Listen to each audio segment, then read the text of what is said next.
Hi, and welcome to Midas Investing.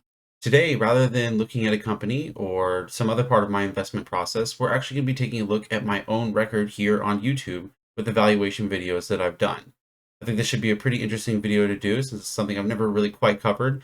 In my live streams, we've certainly covered the performance of my portfolio, but never quite the performance of my own videos. Now let's take a look. Please like the video. It's the best way you can help us with the YouTube algorithm, and subscribe to the channel if you've not already. Also, consider joining our free Discord. The link is in the description below. Now, when I first started making videos on YouTube for evaluations, I actually did them in live stream format. And to be honest, I didn't really give them quite as much attention as I do currently. I definitely have really tried to improve my process over the course of time that I've been on YouTube. In fact, a lot of the earlier live streams I've actually even deleted, though there is plenty of them still up currently. Nowadays, my live streams are mostly dedicated to going over my portfolio and discussing things that are going on in the markets, whereas I actually make edited videos for the valuations that I've done. And I started doing that a little over a year ago. So when I say we're going to take a look at my record here on YouTube, I'm primarily talking about since I started making those newer videos a little over a year ago. Partially because, like I said, I've focused much more on them, but also because of the types of tools that I've used since then.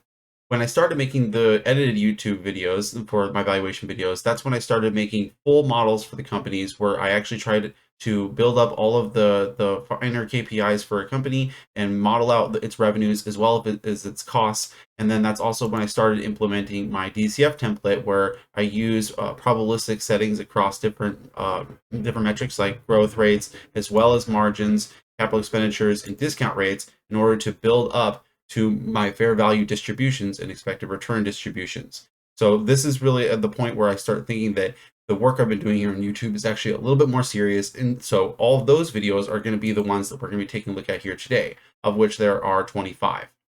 All right, so coming over to the spreadsheet where I put together all of the data that I want to go through with you guys about all these videos, we're definitely going to be covering a wide range of stuff, taking a look at like what was the value that I said the company was worth in that video versus what do I think the value is today, because I definitely changed my valuations over time, some more than others, as well as what was the price at that point in time versus the current price, as well as other things like in my distributions, I often talk about the first quartile and third quartile of value as being a good barometer of essentially the kind of an upper bound of higher level value, potentially from where how much I'm off by, as well as a lower bound of value I often kind of consider a good buy point. So we'll be trying to take a look at where the lower quartile was in the video I made it versus what was the low of the stock since I put the video out, as well as the high of the stock versus the upper quartile. We'll also discuss which companies I bought, which ones I held, if I was already holding them or if I'm still holding them, as well as which ones did I sell either partially or in totality.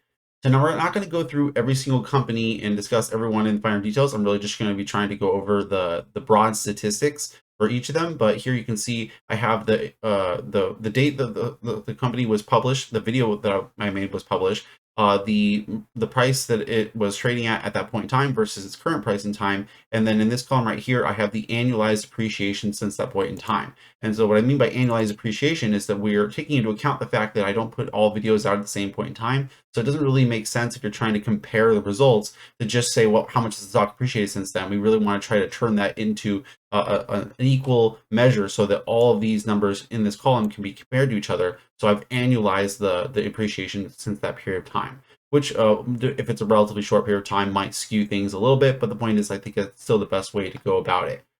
So up here at the top, we have averages and medians across a variety of metrics you'll see as we go through. But I have like the average of all these annualized appreciations since then. So out of all of the companies I've put out, the average, simple average, is about 75.5% per year. Obviously, that's a pretty high, ridiculous number. Like I said, a relatively short period of time, since a lot of these companies have only been out for 3 to 6 months, it would be skewing it, as well as there's some pretty significant outliers in here, which we're definitely going to talk about.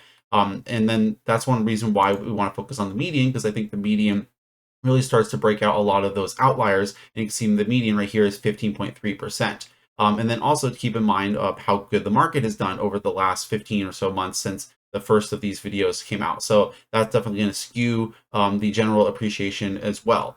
So one thing I did want to point out, as I was just kind of saying, is that there is a pretty significant outlier. And there's definitely a few outliers depending on what you want to define as an outlier. But SMCI, a video that I made back in April of last year, has performed incredibly well with annualized appreciation of 720% since that time frame, which is pretty ridiculous, pretty outrageous. And if I come over to this chart that I have where I've actually put together all of those companies on a timeline, each of them starting at their appropriate point and moving up and down, you can definitely tell which one happens to be SMCI, which is this one right here. And it's worth noting, you can see that while it was performing very, very well much earlier on, the point in time when it really starts to become what I'm calling an outlier is during January, towards the end of January, towards February of this year, which there's a point in time when it really started to perform exceedingly well relative to a lot of the AI hype. And so that's kind of the reason why I'm calling it an outlier, is not that just because it's performed extremely well, but because of the fact that its extreme performance, I think, is explainable by outside factors. Now, this can be considered a little bit of some cope because it is a company in which I did say was overvalued at the time, and it has performed exceedingly well since then, though I have upgraded my value pretty significantly for it. You can see my current value for it is a little over $200, whereas previously I had said it was worth $80. So I have massively upgraded my valuation. I've come to terms with the fact that I was definitely significantly wrong on that one, but I still think the market is even more wrong with the current price of almost $900 per share that it's currently trading at. It was, for the record, it was trading at a little under $110 per share at the point in time when I made the video. So I did say it was overvalued, and I now think that it is still very overvalued, but I recognize that the valuation that I think it's worth today is more than double what its price was at that point in time. So I'm still recognizing that I was wrong.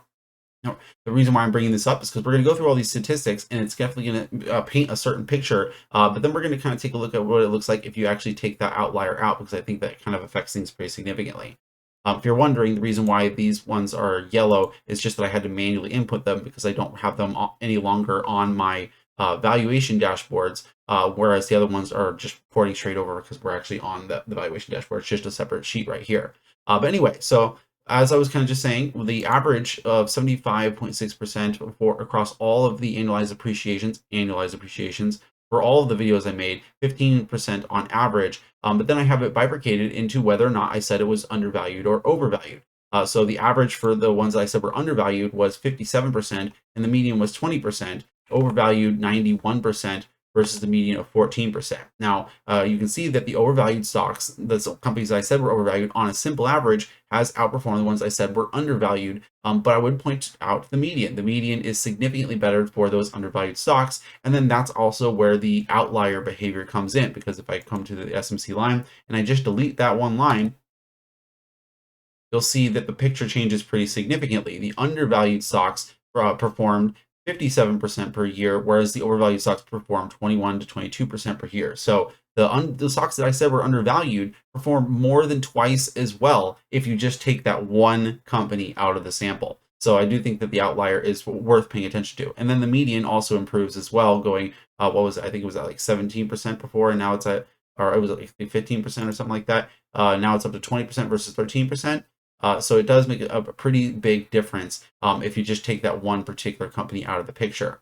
Now, this next column that I had over here to the right of those ones is actually how much on average or median have I upgraded or downgraded stocks, because as we just said, I have upgraded SMCI's value more than double to what it was, but I upgrade and downgrade stocks in a variety of ways, and on average, it's about 17%. So 17% has been the increase in the value that I've seen across all of the companies in the videos that I've made, about 6% as a median. The way I look at it is the closer these numbers are to zero, the better, because then that kind of indicates that the valuations that I did at that point in time are good. Now, valuations should improve a little bit over time, but they should improve at a more normal stock rate per year of maybe, like 8 to 12% per year or something like that. If I take the outlier out, it actually does get even closer to a lower number, which I think is pretty interesting. Now, so like I said, that's just kind of taking a look at the basic performance of the companies themselves. Now, as I said, we also want to take into account the kind of distribution of performance as well, both in terms of the distribution of values that I said the companies were worth, the lower quartile as well as the upper quartile, but then also what was the price low since the video came out, as well as the price high. And then we've essentially taken that into as a measure of our best ability to call the bottom in a stock, as well as our best ability to call the top in a stock. So on that basis, when we still have the outlier in place here, on average, how close was the low to the lower quartile? About 10 to 11%. Versus 10% for the median. So on any given company or of the videos that I've made, the lower quartile is about 10% away from wherever the lower price was over the course of the next 3, 6, 9, 12 months. And the top call doesn't perform quite as well. As you can see, the average is 62% and the median close to 10%.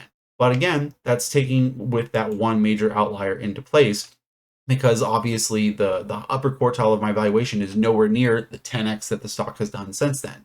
So if we just take that one outlier out, what happens there? It now improves back down to more like 15 to 16% and a median of 9%, which is still not as good as the lower quartile. And then the lower quartile bottom call actually improved a little bit as well, now coming under 10% for both average and median. But the point is this is now within a range that I think that at least the distributions I made are reasonable in the right direction, so to speak. But again, like I said, that is admittedly, you could argue, a little bit of cope over the fact that I did miss out on a 10x stock of SMCI. I have no problem with having missed out on in my own portfolio, but at the same time, it would be a shame if somebody had chosen to maybe sell it because of a video that they had watched on YouTube by a guy named Midas Investing. But hey, I also tell you guys to do your own research and that I'm not your financial advisor, so that's frankly on you if you anybody made that specific decision. Now, as we said, I also want to take into account the performance of the companies that I've bought or held or sold over this time frame. Now, luckily, we don't really have to think about what the outlier did for this one because I did not buy or sell SMCI. But nonetheless, it does give us a little bit of a different way of looking at things. Now, right here in this left-hand column, I have the letters B, H, and S to give you an indication of what I have done with each of these. If I have a B in the column, that means I did actually buy shares after the video was made, or basically at the date that the video was made approximately. If it says held, that means that I'm actually still holding it currently. And if it says sold, that means I've sold shares since then. So that if I says that I sold shares, that doesn't mean I sold all of the shares. In fact, if it says that I am holding it and that I sold shares, that means I still have it in my portfolio. And actually, there's really only one company on the list that I sold my entire position and am not currently holding out of the ones that are listed right here, that being Schwab. But nonetheless, very, very interesting to kind of take into account. I'll take a look at what is my cost basis on these companies. What is the price that I sold at if I had sold shares on it, which it's a roughly a simple average for the ones that I'm still holding and have sold only partially of the shares. And then we're going to take into account what was the margin of safety, the price at which I was buying it under the value that I gave for it, relative to when the price first came out, also relative to its current margin of safety, because as I've indicated, I do upgrade stocks pretty significantly. So if you take a look at that, the average and the median of the margin of safety that I had at the point when I bought them with the original prices in the videos is about 30% for both the average and the median. And then the current margin of safety is more like 54% for an average and closer to 35, 36, 37% for the median itself, which is pretty interesting, showing that I have upgraded the stocks pretty significantly, including the ones in my own portfolio. And so I was being reasonably conservative when I was first buying into them, perhaps getting a little bit more bullish as I've gotten a little more comfortable with the companies themselves. Now, for the companies that I'm still holding, what is the held gains? On average, about 35% across these particular companies, and about 20% for the median. Now, with that, we can actually turn that into an annualized number to make it a little bit more comparable with the other annualized numbers of the actual generalized performance of both the overvalued and undervalued stocks. And you can see that the annualized returns on average is about 62% versus 30 to 31% for the median, which is interesting to take into account, because then we can also compare that after removing the outlier of SMCI to the annualized returns of the undervalued and overvalued stocks. And so the undervalued stocks, for example, had 57% as an average and 20% as a median. But it just goes to show that if I say something is undervalued, but I also happen to take a position on it, then the annualized returns since then have actually been better. So it's one thing to say that a company is undervalued, but it's another thing entirely to put your money where your mouth is basically the point I'm trying to show with that. That not only do companies that I say are undervalued tend to perform pretty well, and after accounting for one particular outlier, better than the ones I say are overvalued, but they also, the ones that I put my money where my mouth is, tend to perform even better than that. Now, also, as I just mentioned before, that we have sold a significant portion of shares for some of these companies, and all of them for at least one of them. So, what is the gains on the shares that I sold? Now, this is just a normal gain set. It's not turned into an annualized number, but across all of them, on average, it's been about 38% or 34% as a median in terms of what the cost basis was versus the price at which I sold. But it is relatively a limited amount of companies that necessarily applies to. Please like the video. It's the best way you can help us with the YouTube algorithm, and subscribe to the channel if you've not already. Also, consider joining our free Discord. The link is in the description below. That's going to do it for this video on the record of my valuations here on YouTube. I hope you guys enjoyed this. I definitely thought it was very interesting. I had actually been beating myself up a little bit about the fact that the SMCI had 10x since I put that video out, but having taken a look at all the statistics and being able to kind of take that one in and out of the sample to kind of take a look at what the numbers look like with that one particular outlier taken into account, I actually feel pretty good about myself with the fact that, as I mentioned, on median, the undervalued companies perform better than the overvalued companies. And if you take that one company out, on average, the undervalued companies perform better than the overvalued companies, and the fact that the companies that I even purchased myself have performed even better than that.